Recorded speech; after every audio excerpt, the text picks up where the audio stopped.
வணக்கங்க.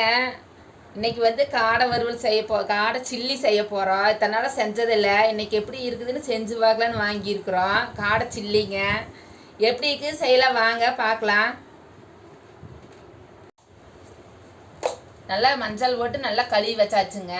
இப்போ சில்லி கலக்கிக்கலாம். தேவையான பொருளெல்லாம் போட்டு எப்படி கலக்கிறதுன்னு பார்க்கலாம் வாங்க. இது கார்ன்ஃப்ளவர் மாவுங்க. இது மைதா,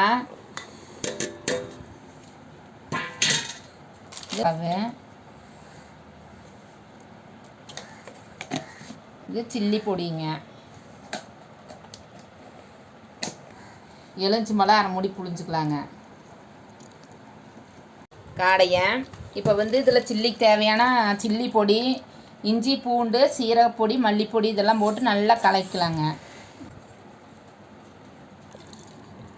நல்லா கலக்கியாச்சுங்க. மசாலாவெல்லாம் போட்டு நல்லா கலக்கி வச்சாச்சுங்க.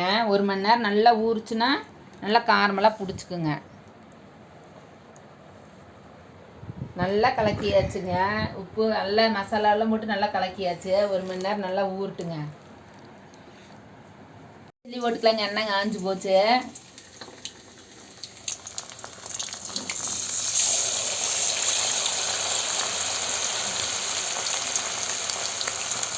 வேகுச்சு நல்லா.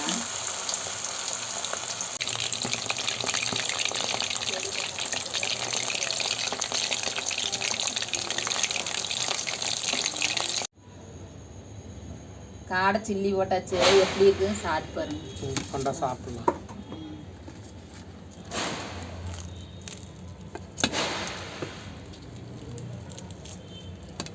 காடை நல்லா வெந்திருக்குங்க. நல்லா மொறுமொறுன்னு வந்துருக்கு. நல்லா டேஸ்ட்டாக இருக்குது. கோழி சிக்கன் மாதிரியே இருக்குதா? கோழி சிக்கனில் காடை நல்லா டேஸ்ட்டாக இருக்குது.